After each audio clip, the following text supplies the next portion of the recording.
오늘은 사순절 세 번째 주일입니다. 다같이 묵상 기도로서 하나님께 드리는 예배를 시작합니다. 요한이 잡힌 후 예수께서 갈릴리에 오셔서 하나님의 복음을 전파하여 이르시되 때가 찼고 하나님의 나라가 가까웠으니 회개하고 복음을 믿으라 하시더라. 하나님의 은혜와 성도님들 가정 충만하시기를 바랍니다. 지난주에는 예수께서 세례 받으시고 광야에서 시험을 당하신 것을 말씀드렸습니다. 오늘 본문 14절을 보면 요한이 잡힌 후에 예수께서 갈릴리에 오셔서 하나님의 복음을 전파하셨다고 전합니다. 그러니까 마가는 예수께서 복음 전파를 시작하신 때를 우리에게 알려주기 위해서 요한이 잡힌 후라고 표현하고 있습니다. 그러니까 3절하고 14절 사이에는 한 1년쯤 시간이 지난 겁니다. 시험을 당하신 후 1년쯤 되는 때에 예수께서 갈릴리에 오셔서 복음 전파를 시작하셨습니다. 또 마가는 갈릴리에 오셔서 복음을 전파했다고 우리에게 전하고 있는데요. 예수께서 요한에게 세례를 받으시기 위해서 바로 전에 유대 지역으로 가셨지 않습니까? 그래서 다시 갈릴리에 오셨다는 말을 하고 있습니다. 그러니까 예수께서 초기에 사역을 시작하신 것은 유대 지역이 아니고 고향에 가까운 갈릴리 지역이었던 것입니다. 마가는 예수님의 사역을 한마디로 정의해서 하나님의 복음을 전파하셨다, 그렇게 표현하고 있습니다. 예수께서 하신 사역은 여러 가지 많은 사역들이 있죠. 복음 전파뿐만 아니라 입으로 설교하신 것뿐만 아니라 여러 가지 행동으로 하신 것도 많이 있지만 마가는 예수님의 사역을 한마디로 표현해서 하나님의 복음을 전파하신 것으로 이야기하고 있습니다. 여러분, 복음이라고 하는 것이 무엇입니까? 복음을 모르신 분은 없을 것입니다만, 복음이라고 하는 것은 우리말로는 복된 소식이라고 했지만 좋은 소식입니다. 좋은 소식. 그래서 우리가 복음이라고 하면 예수께서 공생의 기간 동안에 전해주셨던 모든 말씀, 이거 다 복음이라고 할 수 있습니다. 예수께서 공생의 기간 동안에 많은 설교를 하셨는데 그것들을 다 복음이라고 할 수 있어요. 또 요약해서 말씀한다면 예수께서 십자가를 지심으로 세상 사람들의 죄를 대신 속죄하셨다, 이것을 복음이라고 또 말할 수 있습니다. 그런데 마가는 15장에서 복음을 이렇게 표현합니다. 때가 찼고 하나님 나라가 가까웠다. 마가는 복음을 이렇게 표현하고 있습니다. 때가 찼고 하나님 나라가 가까웠다. 여기서 때는 어떤 때입니까? 메시아가 올 때입니다. 때가 찼다는 말은 메시아가 올 때가 되었다는 겁니다. 그래서 하나님 나라가 곧 세워진다는 겁니다. 마가는 복음을 이렇게 이야기하고 있습니다. 예수님 오셨을 때 그 당시에 이스라엘의 대부분 사람들은 억압받고 수탈받는 아무 희망이 없는 삶을 살고 있었습니다. 그래서 그 이스라엘의 역사상 이때만큼 메시아를 간절히 갈망했던 때도 없었던 것 같습니다. 이스라엘 사람들은 그 메시아가 오셔서 불의한 정치 지도자들, 종교 지도자들을 다 몰아내고 그 메시아가 친히 정의롭게 통치하시는 그 메시아의 왕국, 하나님의 왕국이 세워지기를 학수고대했던 겁니다. 그런데 그 나라가 임박했다는 겁니다. 곧 세워진다는 겁니다. 그래서 이것은 그 당시 사람들에게 더할 나위 없이 기쁜 소식이었죠. 그래서 마가는 이것을 복음이라고 표현하고 있는 겁니다. 물론 그때 사람들은 예수께서 말씀하신 이 하나님 나라나 메시아에 대해서 오해했습니다. 그들이 기대했던 메시아는 로마의 속박에서 그들을 해방시켜주는 정치적인 메시아였고 또 그들의 줄인 배를 채워주는 경제적 메시아였습니다. 그들이 기대하던 하나님 나라, 그런 메시아가 왕으로 다스리는 나라였습니다. 옛날이나 지금이나 이것은 변함이 없는 것 같습니다. 우리 시대에도 어느 나라에서 가장 환영받는 정치 지도자, 가장 환영받는 대통령은 경제 대통령이지 않습니까? 못 사는 나라뿐만 아니라 잘 사는 나라도 그렇습니다. 우리나라가 유사일에 이렇게 풍요롭게 잘 살아본 적이 없지만 여전히 가장 인기 있는 대통령은 내 주식 가격 올려줄 대통령이고 국민소득 향상시켜줄 그런 대통령입니다. 2000년 전에 이스라엘 사람들이 기다렸던 메시아도 그런 메시아였던 것 같습니다. 그래서 그들은 예수님을 보고 실망하고 결국 메시아로 인정하지 않고 십자가에 매달았던 것입니다. 15절을 보면 예수께서는 그 임박한 하나님 나라에 들어가기 위해서 회개하고 복음을 믿으라고 말씀하셨습니다. 마가는 예수님의 첫 번째 설교를 이렇게 전하고 있습니다. 때가 찼고 하나님 나라가 가까웠으니 회개하고 복음을 믿으라. 이렇게 간단히 말하고 있지만 물론 예수께서는 그분의 그 첫 번째 설교를 이렇게 간단하게 한마디로 하시지는 않았겠죠. 그 마가가 그렇게 요약한 겁니다. 이 설교는 예수님의 마가복음에 나와 있는 예수님의 공식 취임 설교입니다. 그래서 마가가 생각하는 가장 중요한 설교입니다. 앞으로의 사역의 방향을 제시하는 설교라고 할 수 있습니다. 실제로 예수님의 공생의 전체의 설교를 한마디로 요약한다면 회개와 하나님 나라, 회개와 하나님 나라였습니다. 그러니까 마가가 예수님의 설교를 잘 요약하고 있는 것이죠. 예수께서는 하나님 나라가 가까이 왔으니 그 나라의 백성이 되기 위해서는 그 이스라엘 사람들이 그토록 고대했던 하나님 나라, 하나님 왕국, 메시아 왕국, 그 나라가 왔다는 겁니다. 그러면 그 나라의 백성이 되기 위해서는 어떻게 해야 되냐? 회개해야 된다고 말했습니다. 회개해야 된다. 여러분, 어느 나라나 그 나라의 국민이 되는 데는 조건이 있지 않습니까? 대부분의 경우에는 부모의 국적을 그대로 이어받습니다. 그러나 태어난 나라가 아닌 다른 나라의 국적을 취득하기 위해서는 상당히 까다로운 조건을 통과해야 됩니다. 마찬가지로 사탄이 지배하던 그런 나라에서 살던 사람이 하나님 나라에 들어가기 위해서는 조건을 갖춰야 됩니다. 그 조건이 무엇입니까? 예수께서는 그 조건을 회개하고 복음을 믿는 것이라고 말씀하셨습니다. 간단해 보입니다. 회개하고 복음을 믿으라. 간단해 보입니다. 그래서 누구나 다 이 조건을 갖추고 하나님 나라에 들어갈 수 있을 것 같습니다. 그 나라에 들어가서 평안과 기쁨과 행복을 누리며 살아갈 수 있을 것 같습니다. 그런데 지금까지 실제로 하나님 나라에 들어간 사람은 그렇게 많지 않습니다. 왜 그러겠습니까? 회개하고 복음을 믿으라 그랬는데 진정한 회개를 하지 못했기 때문이죠. 여러분, 진정한 회개라고 하는 것이 무엇입니까? 흔히 회개를 말할 때 우리가 신앙생활을 하다가 그 도중에 잘못된 행위를 하면 하나님 앞에서 그걸 인정하고 후회하고 용서를 비는 것이라고 생각합니다. 맞습니다. 그 회개입니다. 그런데 여기 15절에서 예수께서 말씀하시는 회개는 그런 회개가 아닙니다. 예수를 믿겠다고 작정할 때, 하나님 나라에 이제 들어가겠다고 작정할 때, 그때 처음으로 하는 그 회개를 말합니다. 그래서 일반적으로 이것을 보통의 우리 흔히 말하는 그 회개와 구분하기 위해서 회심이라는 말을 사용하기도 합니다. 그러니까 이 회개는 예수께서 지금 15절에서 말씀하시고 계시는 이 회개는 우리가 도덕적으로 이전보다 조금 나아지는 것은 그런 회개가 아닙니다. 조금 더 바르게 살겠다, 거짓말하지 않겠다, 이 정도 다짐이 아닙니다. 과거의 잘못을 후회하는 정도의 그런 회개가 아닙니다. 그러면 무엇입니까? 제가 늘 말씀드렸습니다만 제가 5년 만에 다시 한번 이걸 정리하겠습니다. 가장 중요한 것이 뭐라겠습니까? 우리가 회심한다고 할 때 그 회심의 가장 중요한 요소가 뭐라고 그랬습니까? 가치관이 변하는 겁니다.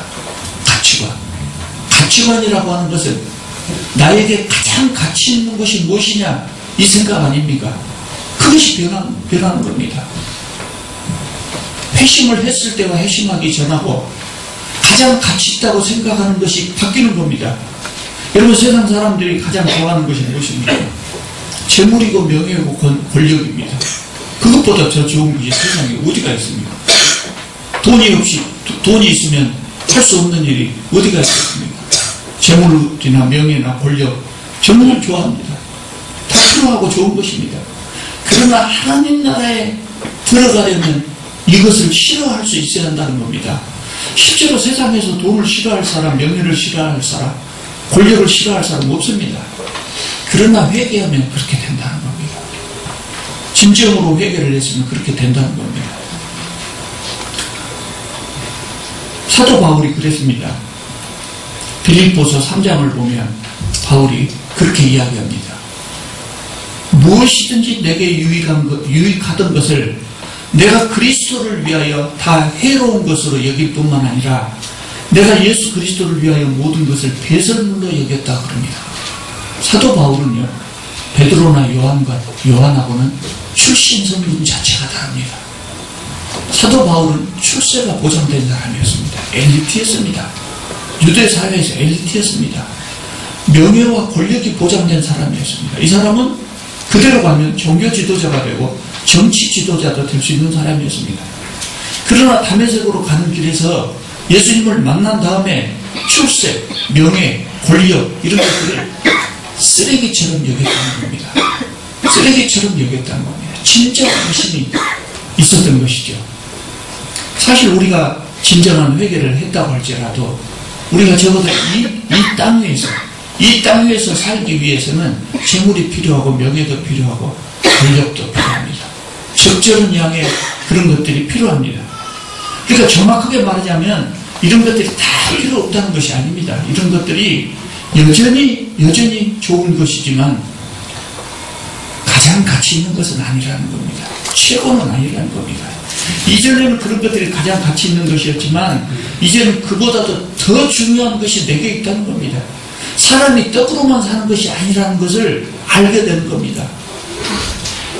그래서 이전에는 재물을 얻기 위해서, 명예를 얻기 위해서, 권력을 얻기 위해서 다른 많은 것들을 희생했지만 이제는 하나님 나라를 위해서 재물이나 명예나 권력을 포기할 수도 있고 사용할 수도 있다는 겁니다. 여러분, 실제로 초대교회의 많은 성도들이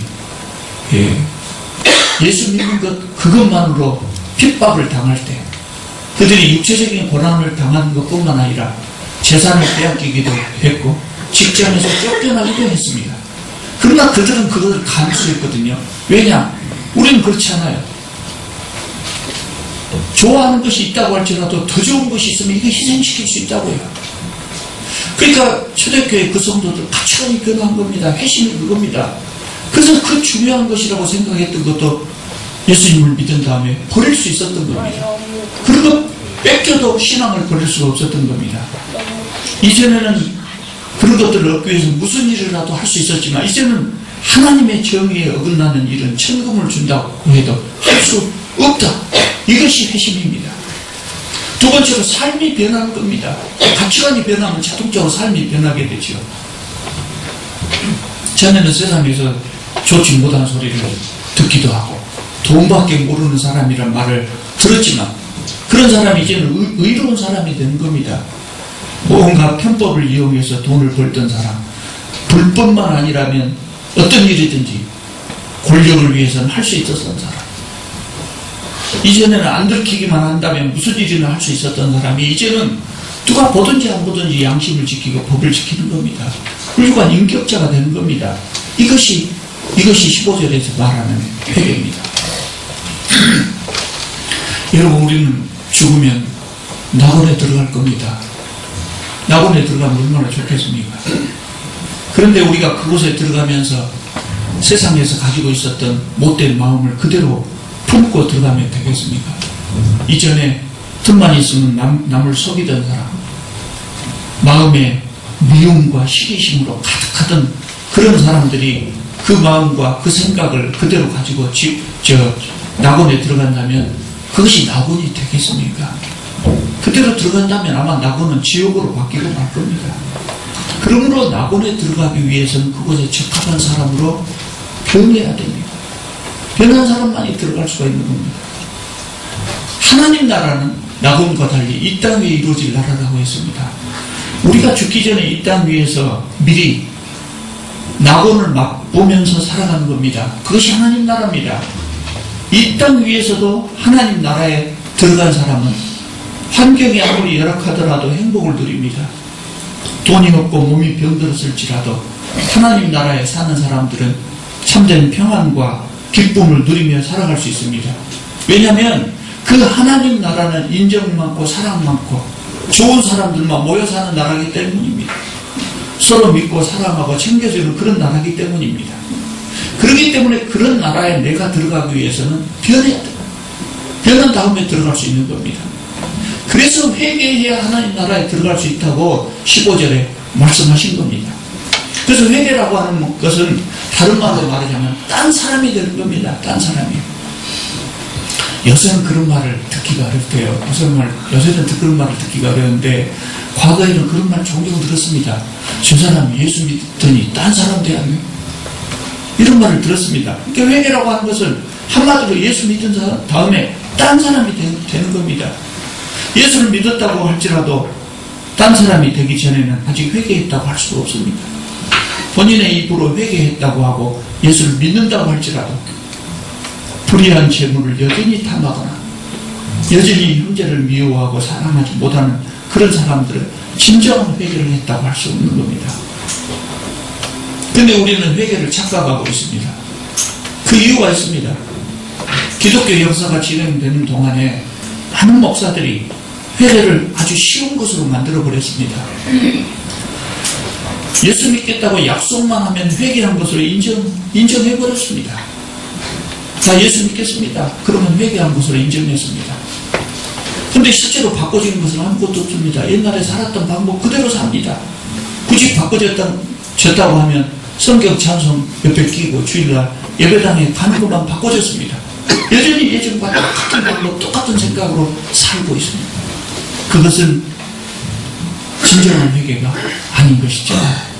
여러분, 우리가 분명히 알아야 합니다. 예수께서는 이렇게 말씀하셨습니다. 너희의 의가 서기관과 바리새인보다 낫지 못하면 결코 하나님 나라에 들어가지 못한다고 말씀하셨습니다. 그러니까 회개란 과거의 잘못을 후회하고 용서를 비는 것으로 끝나는 것이 아닙니다. 과거의 잘못을 인정하기 때문에 다른 삶을 사는 것, 이것을 회개라고 말할 수 있는 겁니다. 세례 요한은 우리가 앞에서 지난주에 말씀드렸습니다만 세례 요한은 많은 사람들이 자기 말을 듣기 위해서 또 본인에게 세례를 받기 위해서 많은 사람들이 모여왔습니다. 그 사람들을 향해서 요한이 회개하지 않으면 아무리 아브라함의 자손이라고 할지라도 천국에 들어갈 수 없다고 했습니다. 자기에게 오는 사람들을 독사의 자식들이라고 욕하면서 다른 삶을 살지 못했기 때문에 그렇게 욕하는 거죠. 그렇게 욕하면서 회개를 하지 않으면 안 된다고 말했습니다. 그 말을 듣고 많은 사람들이 양심의 가책을 받아서 묻습니다. 회개하려면 어떻게 합니까? 회개하려면 어떻게 해야 됩니까? 이렇게 묻습니다. 요한이 대답합니다. 누가복음 3장에 자세하게 나와 있습니다. 옷 2벌 입는 자는, 옷이 2벌 입는 자는 옷 없는 자에게 나눠주고 먹을 것이 있는 자도 그렇게 해라고 그랬습니다. 요한은 어떻게 하면 회개를 할 수 있습니까? 묻는 사람들에게 과거에 지은 죄를 하나님 앞에서 인정하고 회개하십시오. 이렇게 말하지 않았습니다. 구체적인 행동 방법을 말해줬습니다. 행동이 변해야 된다는 겁니다. 행동을 바꾸라는 겁니다. 세리들, 요한의 설교를 들은 세리들이 또 요한에게 묻습니다. 선생님이요, 우리는 무엇을 해야 합니까? 우리는 회개하려면 어떻게 합니까? 물었습니다. 당시에 세리들이라고 하는 사람들은 로마를 대신해서 세금을 징수하면서 오늘날 세금 공무원들처럼 잘 세금을 법대로 잘 징수하면 좋은데 그러지 못하고 그 이상으로 백성들을 수탈해서 개인적으로 착복하던 사람들입니다. 그래서 요한은 그들에게 말합니다. 부가 된 것 외에는 거두지 말라. 이렇게 말합니다. 역시 행동을 이야기합니다. 군인들도 묻습니다. 당시에 군인들이 대표적으로 백성들을 억압하던 사람들 아닙니까?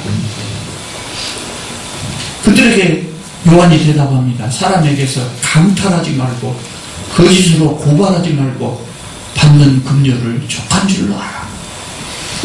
결국은 삶이 변해야 된다는 겁니다. 삶이 변해야 된다는 겁니다. 회심이라고 하는 것은 우리가 신앙생활하면서 좀 잘못한 것 후회하고 인정하고 용서를 비는 것, 그 정도가 아닙니다. 삶이 바꿔지는 겁니다. 또 한 가지 중요한 것은 우리가 회개라고 할 때 그것을 개인적인 차원으로 한정하는 경우가 많습니다. 내가 사람이 좀 바꿔지면 된다, 이렇게 한정하는 경우가 많습니다. 근데 거기에서 그치지 않습니다. 사회적인 책임까지 바르게 수행해야 합니다.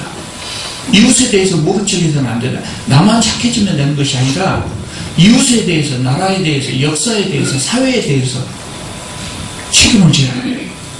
그 모른 척해서는 안 된다는 겁니다.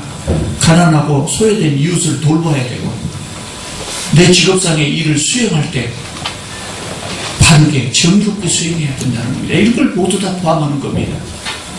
그렇기 때문에 여러분, 어떤 사람이 많은 눈물을 흘리고 과거에 지은 죄를 고백하고 후회했다고 해서 회개했다고 할 수 있는 것이 아닙니다.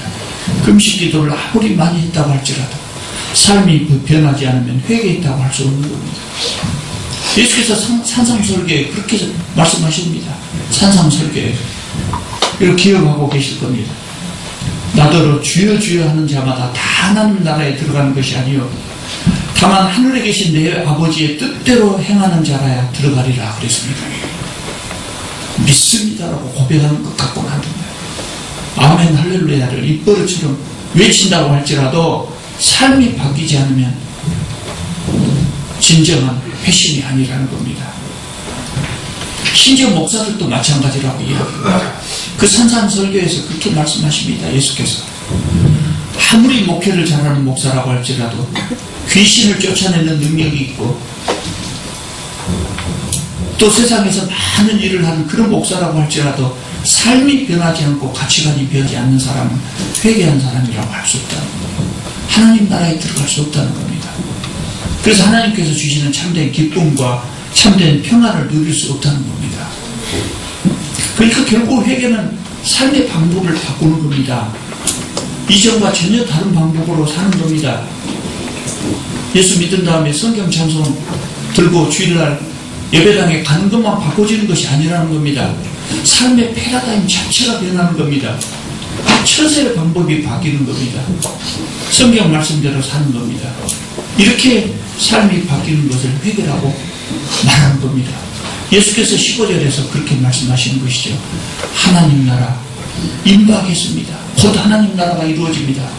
우리는 그 하나님 나라에 다 들어가야 될 것 아닙니까? 그 하나님 나라에 들어가기 위해서는 어떻게 해야 됩니까? 회개를 해야 됩니다.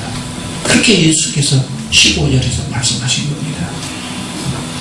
우리 성도님들은 제가 이런 말씀들을 자주 드렸기 때문에 모두 이미 회개하신 줄 믿습니다. 그러나 혹시라도 그렇게 하지 못한 분이 계시다면 오늘 회개하시고 하나님 나라에 들어가셔서 천국에서 누릴 기쁨과 평안을 누리며 행복하게 살 수 있기를 바랍니다. 기도하겠습니다.